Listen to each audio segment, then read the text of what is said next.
तो दोस्तों आज मैं आपको भारत की एक ऐसी कंपनी के बारे में बताऊंगा जिन्होंने भारत के पहले हैवी ड्यूटी ट्रक को बनाकर चीन और अमेरिका को भी टक्कर दे दिया है। तो इस वीडियो में मैं आपको बताऊंगा इस हैवी ड्यूटी इलेक्ट्रिक ट्रक के बारे में, इसके काफी सारे फीचर्स के बारे में भी मैं आपको बताऊंगा। साथ ही में हम जानेंगे कि कंपनी के क्या फ्यूचर प्लान है इस इलेक्ट्रिक ट्रक को लेकर, इसके बैटरी टेक्नोलॉजी और चार्जिंग में कितना टाइम लगता है ये भी हम इसमें डिस्कस करेंगे। और फाइनली एक काफी इंटरेस्टिंग कंपैरिजन करेंगे हम टेस्ला के सेमी ट्रक के साथ और जानेंगे कि किस तरह से ये टेस्ला को भी मात दे देता है। तो वीडियो काफी ज्यादा इंटरेस्टिंग और इन्फॉर्मेटिव होगी, इसलिए एंड तक जरूर देखिए।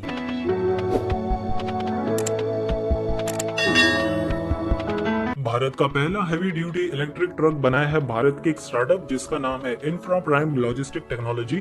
इसे शॉर्ट में IPLT भी कहते हैं और इसके को फाउंडर और CEO है सुबोध यादव। अब सबसे इम्पोर्टेंट बात यहाँ पर यह है कि इसके डिजाइन से लेकर डेवलपमेंट जो भी काम है तो वो पूरा इंडिया के भीतर ही किया गया है।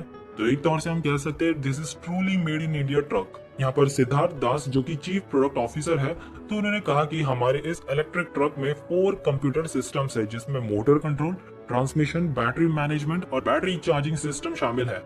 और in fact this is the first time यहाँ पर इंडिया में पहली बार इलेक्ट्रिक व्हीकल में आपको ऑटोमेटिक ट्रांसमिशन देखने मिलता है फॉर 2 स्पीड ऑपरेशन। अब यहाँ पर उन्होंने काफी बड़े चैलेंज के बारे में भी बताया।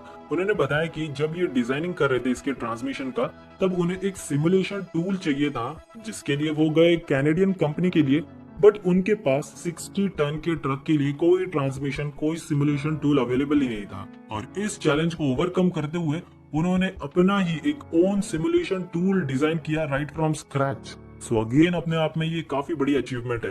अब इस इलेक्ट्रिक व्हीकल को हम मोस्ट इम्पोर्टेंटली माइंस में यूज करेंगे फॉर कंस्ट्रक्शन साइट्स, जैसे एग्रीगेट्स कैरी करने के लिए। फिर जो भी सीमेंट की कंपनीज है तो वो भी इस तरह के लॉजिस्टिक को यूज कर सकती है। अब सबसे इम्पोर्टेंट बात, रेंज की बात करें तो कंपनी का दावा है कि ये एक सिंगल चार्ज में 400 किलोमीटर तक के डिस्टेंस को तय कर सकता है विदाउट पे लोड। लेकिन अगर लोड भी यहाँ पर ऐड कर दिया जाए तो ये 200 किलोमीटर तक आसानी से जा सकता है। इसके साथ ही ये 20 डिग्री के ग्रेडियंट पर भी आसानी से चढ़ सकता है, जो कि काफी ज्यादा हायर है compare to any other diesel truck. Now इस भारी भरकम ट्रक को पावर मिलती है लिथियम आयन फॉस्फेट बैटरी के साथ। यहाँ पर अब सबसे बड़ा चैलेंज ये भी है कि इस बैटरी को हमें कूल भी रखना है, इसका टेम्परेचर मेंटेन करके रखना है। इसके लिए कंपनी ने यहाँ पर एक काफी ज्यादा सोफिस्टिकेटेड बैटरी कूलिंग सिस्टम को डिजाइन किया है। इस सिस्टम के लिए उन्होंने लिक्विड रेफ्रिजरेंट का यूज किया है। इसे बैटरी पैक के साथ ही कनेक्ट नहीं किया गया है, बल्कि हर एक सेल के साथ भी ये कांटेक्ट के साथ में रहता है। तो इसकी वजह से इसकी बैटरी कूलिंग और ज्यादा एफिशिएंटली मैनेज हो जाती है compare to any other system. इस तरह के सोफिस्टिक बैटरी कूलिंग सिस्टम के साथ ये बैटरी पैक को 35 डिग्री सेल्सियस तक आसानी से मेंटेन रख सकता है। कंपनी के फ्यूचर प्लान्स की बात करें तो वैसे तो ये ट्रक को उन्होंने 2019 में ही बना लिया था। फिर उसके बाद कंपनी का टारगेट था कि जनवरी 2020 से वो हर महीने लगभग 50 से 60 इस तरह के हैवी ड्यूटी ट्रक की मैन्युफैक्चरिंग करेंगे पर मंथ। बट अनफॉर्चुनेटली यहाँ पर कोविड-19 का सिचुएशन आ गया और साथ ही में लॉकडाउन भी इंड्यूस कर दिया गया। तो कोविड और लॉकडाउन की वजह से यहाँ पर इनके प्लान्स काफी ज्यादा डिले हो गए हैं। और इनफैक्ट अभी भी अगर हम सिचुएशन देखें तो वो पूरी तरह से अनस्टेबल ही चल रही है। सो आने वाले समय में अगर यहाँ पर सिचुएशन थोड़ी नॉर्मल होती है तो मोस्ट प्रोबेबली ऐसा हो सकता है कि यहाँ पर ये स्टार्टअप कंपनी इस तरह की हैवी ड्यूटी इलेक्ट्रिक व्हीकल का मैन्युफैक्चरिंग शुरू करे फिर से। और इनका एक्चुअली गाजियाबाद में एक प्लांट भी है जहाँ पर इस तरह के ट्रक्स को मैन्युफैक्चर करना है। वैसे उन्होंने एक सर्वे भी कंडक्ट किया था जहाँ पर उन्हें देखना था कि अगर ये इस तरह के इलेक्ट्रिक ट्रक्स का मैन्युफैक्चरिंग शुरू करते हैं तो कितने सारे लोग इंटरेस्टेड होंगे, कितने सारे फ्लीट ऑपरेटर्स। लेकिन उन्हें काफी ज्यादा ओवरवेलमिंग रिस्पांस मिला है, काफी पॉजिटिव रिस्पांस मिला। यहाँ पर कई सारे फ्लीट ऑपरेटर्स ने इस तरह के ट्रक्स को यूज में लाने की अपनी इंटरेस्ट जाहिर की है। और जाहिर सी बात है, अब भले इसकी कॉस्ट आम ट्रक के मुकाबले थोड़ी ज्यादा है, लेकिन अगर हम ऑपरेटिंग कॉस्ट को देखें तो डीजल ट्रक में आपको 30 रुपए खर्च करना पड़ता है हर 1 किलोमीटर के लिए, और वहीं इलेक्ट्रिक ट्रक में ये मात्र 10 रुपीज ही है फॉर एवरी किलोमीटर। तो 3 गुना पैसा तो हम यहीं पर सेव कर रहे हैं। इसके अलावा इलेक्ट्रिक व्हीकल्स पर आपको कई सारे टैक्स बेनिफिट मिल जाते हैं, कई सारे स्कीम्स भी इनफैक्ट लॉन्च किए गए हैं सरकार के द्वारा। सो एक बेहतरीन प्रॉफिट मार्जिन हमें इस तरह के व्हीकल्स में देखने मिलेगा। इन सब के अलावा अब इस भारतीय स्टार्टअप कंपनी का ये भी प्लान है, उनका ये भी एम है कि वो जल्द ही पूरे वर्ल्ड में लार्जेस्ट ट्रक मैन्युफैक्चरर और ऑपरेटर बन जाए। बिकॉज टेक्नोलॉजी के लिहाज से देखे, पोटेंशियल के लिहाज से देखे तो इंडिया में इसकी कोई कमी नहीं है। इसके अलावा नेक्स्ट इंपॉर्टेंट बात आ जाती है चार्जिंग को लेकर।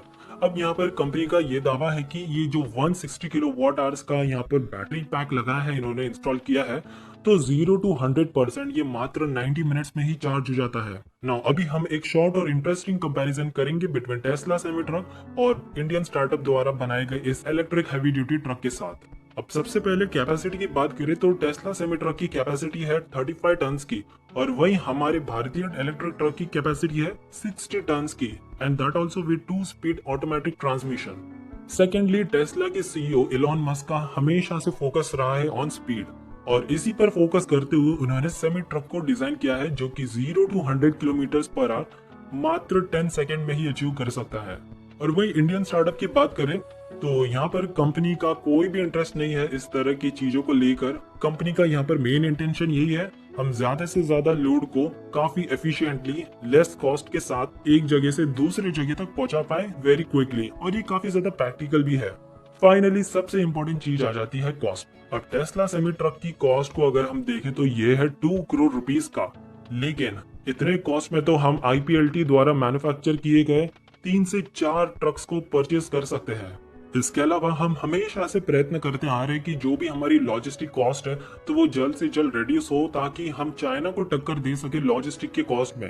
और इसको लेकर भी काफी तेजी से काम हो रहा है। हमारे देश में कई सारे मेगा प्रोजेक्ट्स अनाउंस किए गए हैं, कई सारे बड़े बड़े इलेक्ट्रिक एक्सप्रेसवे, ग्रीनफील्ड एक्सप्रेसवे बनाए जा रहे हैं, और उन एक्सप्रेसवे में अगर हम इस तरह के इलेक्ट्रिक ट्रक्स का यूज करना शुरू कर दें तो लॉजिस्टिक कॉस्ट तो ऑटोमेटिकली डिक्रीज हो जाएगी। हाँ, बट इतना जल्दी हम लॉजिस्टिक के कॉस्ट में चाइना को टक्कर नहीं दे सकते, क्योंकि वो कई साल हमारे से आगे है, चाहे वो इंफ्रास्ट्रक्चर हो, लॉजिस्टिक हो, सप्लाई चेन हो। बट अगर इंडिया भी लॉजिस्टिक के मामले में इस तरह के इलेक्ट्रिक रेवोल्यूशन को ले आता है ऑन रोड, तो ये एक काफी बड़ा गेम चेंजर साबित होगा, क्योंकि आज के समय में रोड से 85% जो भी माल ढुलाई का काम है तो वो किया जा रहा है।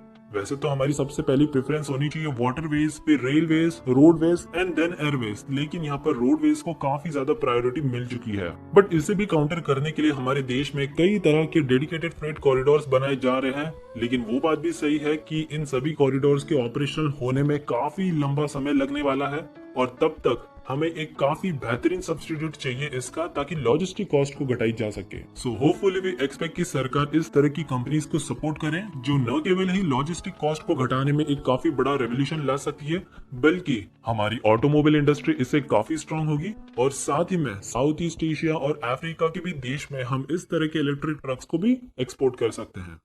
आज की वीडियो में बस इतना ही, और अगर आपको ये इन्फॉर्मेशन काफी अच्छी लगी हो तो जरूर इस वीडियो को लाइक कीजिए, शेयर कीजिए, और मोस्ट इम्पोर्टेंटली हमारे चैनल को सब्सक्राइब करके सपोर्ट कीजिए।